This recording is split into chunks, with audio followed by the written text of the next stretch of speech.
జగోరే జాగో అంబేద్కర్ జగజ్జననేత అంబేద్కర్ భవితకు మార్గం అంబేద్కర్ అడుగులకు ప్రాణం అంబేద్కర్ జగోరే జాగో అంబేద్కర్ జగజ్జననేత అంబేద్కర్ భవితకు మార్గం అంబేద్కర్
శూలం అంబేద్కర్ మతానికి మందురా అంబేద్కర్ మనువుకు మరణం అంబేద్కర్ మానవత మూర్తి అంబేద్కర్ జగోరే జాగో అంబేద్కర్ జగజ్జననేత అంబేద్కర్ బడుగులకు ప్రాణం అంబేద్కర్ భారత్కు మార్క్స్ అంబేద్కర్ జగోరే జాగో అంబేద్కర్ జగజ్జననేత అంబేద్కర్ బడుగులకు ప్రాణం అంబేద్కర్ భారత్కు మార్క్స్ అంబేద్కర్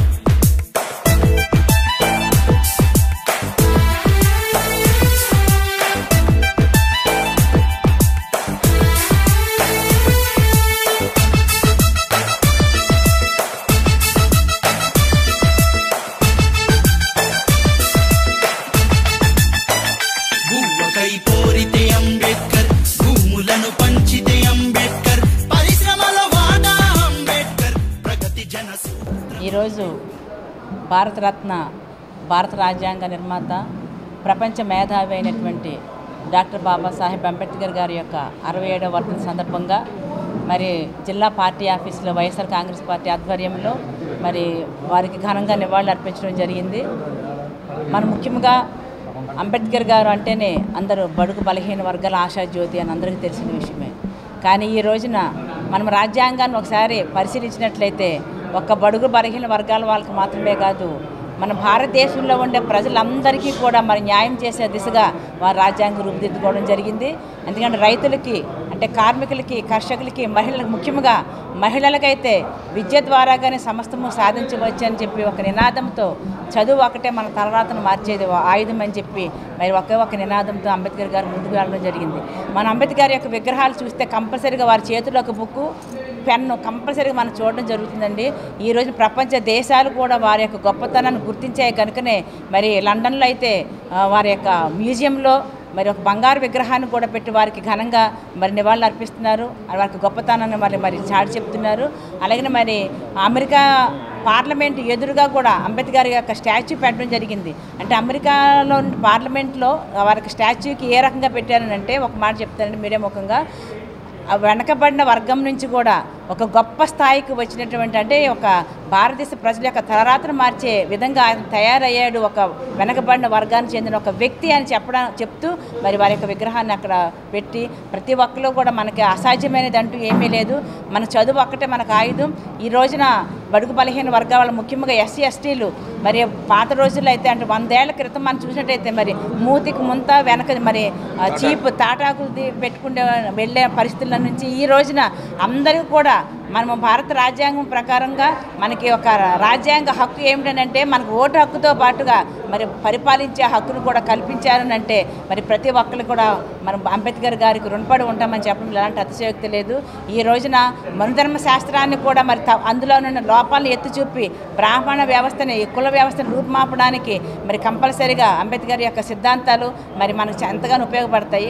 మన అదృష్టం ఏంటంటే మన యొక్క ముఖ్యమంత్రి గౌరవనీయులు మరి జగన్మోహన్ రెడ్డి గారు కూడా అంబేద్కర్ ఆశయాలకు అనుగుణంగానే ఎస్సీ ఎస్టీ బీసీ మైనారిటీలని నా ఎస్సీలు నా బీసీలు నా మైనారిటీలను చెప్పడమే కాకుండా మరి వారికి ఉన్నతమైన స్థానాలు కల్పించడం కోసం ఈరోజు నేను కూడా ఇక్కడ ఇలా మాట్లాడుతున్నాను అంటే నాకు ఇక్కడ మేయర్గా ఒక అవకాశం కల్పించారంటే మరి రాజ్యాంగం కల్పించిన హక్కుతో పాటు మరి నా ద్వారాగా కూడా మరి మహిళలకు పెద్దపీట వేసే నాయకుడు అంబేద్కర్ గారు ఎలాగైతే ఉన్నారో అలాగే మరి మనకి జగనన్న కూడా మరి మహిళలకు కూడా పెద్దపీట వేస్తూ మాలాంటి మహిళలు 50% పైగా రిజర్వేషన్ కల్పిస్తూ మరి అనేకమైన ఉన్నతమైన స్థానాలు కల్పించడానికి మరి ఎంతగానో దోహదం చేశారు.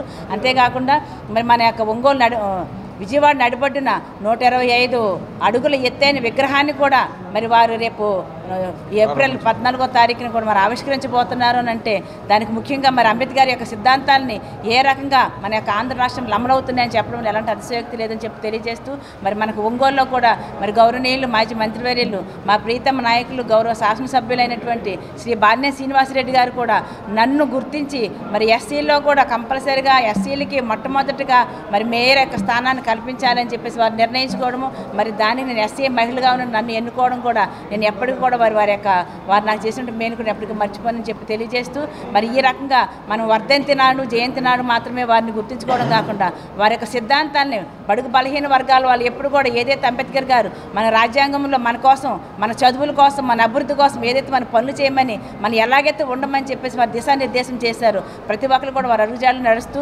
అలాగనే మరి మన యొక్క చదువు ద్వారాగానే మన యొక్క జీవిత విధానాన్ని కూడా మార్చుకోవాలని చెప్పి తెలియజేస్తూ మరి ఈ అవకాశం ఇచ్చి మరి పెద్దలకు నాకు ధన్యవాదాలు తెలియజేస్తున్నాను. అంబేద్కర్ ఆశయాలు నెరవేర్చిన ముఖ్యమంత్రిగా ప్రసిద్ధికెక్కిన వ్యక్తి వైఎస్ జగన్మోహన్ రెడ్డి గారు. ఆయన ఆలోచనలకు అనుగుణంగా అంబేద్కర్ గారు రాజ్యాంగం నిర్మించిన విధంగా ఆయన ఏ విధంగా అయితే రాత్రింబవళ్ళు మరి బడుగు బలహీన వర్గాల కోసం రాత్రింబవళ్ళు శ్రమించి రాజ్యాంగం రాశారో ఆ రాజ్యాంగాన్ని అమలుపరుచిన వ్యక్తిగా జగన్మోహన్ రెడ్డి గారు కీర్తించారు.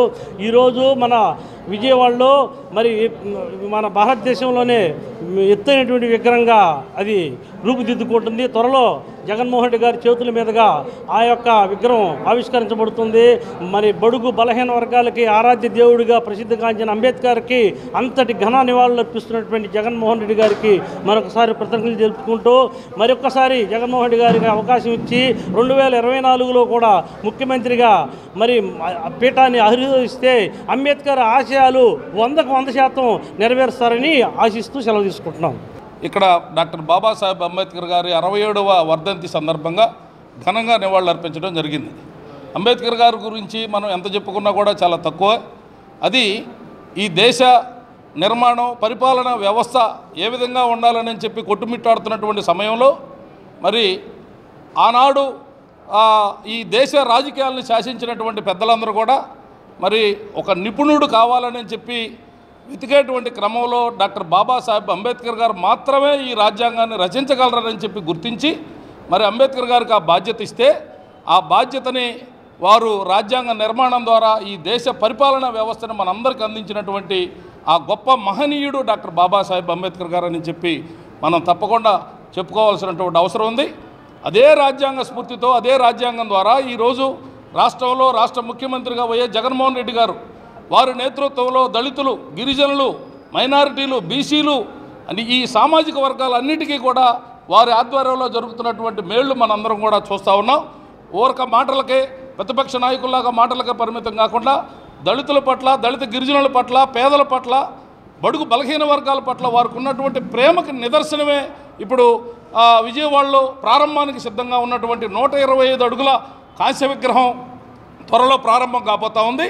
మరి పేదల పట్ల వాళ్ళకు ఉన్నటువంటి అంకిత భావంతో పనిచేస్తున్నటువంటి ముఖ్యమంత్రి గారిని మరలా 2024లో మనందరం కూడా ఆశీర్వదించాల్సినటువంటి అవసరం ఉందని చెప్పి ఈ సందర్భంగా మనవి చేస్తూ డాక్టర్ బాబాసాహెబ్ అంబేద్కర్ గారి ఆలోచన వైఎస్ జగన్మోహన్ రెడ్డి గారి ఆచరణ మనకి కళ్ళకి కొట్టినట్టుగా కనపడతా ఉందని చెప్పి ఆ దిశగా మనందరం కూడా అంబేద్కర్ గారిని మరవకూడదు.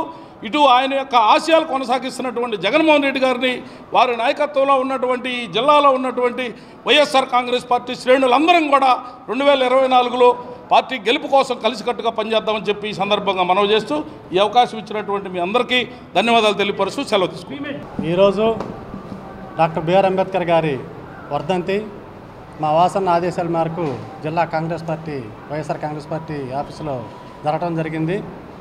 డాక్టర్ బిఆర్ అంబేద్కర్ గారి ఆశయాలు ప్రతి పేదవాడికి కులమతాలకు అతీతంగా ఒక ఇల్లు, ఉచిత విద్య, ఉచిత వైద్యం ఉండాలనేది ఆయన సంకల్పం. ఈ సంకల్పాన్ని ఇప్పుడున్న మన ముఖ్యమంత్రి జగన్మోహన్ రెడ్డి గారు 100% ఖచ్చితంగా నెరవేరుస్తున్నారని మేము భావిస్తున్నాం. అలాగే ఒంగోలు నియోజకవర్గంలో కూడా వాసన్న ప్రతి పేదవాడికి ఆర్థిక సహాయం చేయటం అయితేనేమి, కులమతాల అతీతంగా సహాయం చేయటం అనేవి అంబేద్కర్ ఆశయాలు కొనసాగించడంలో ఫస్ట్ ఉంటాడు.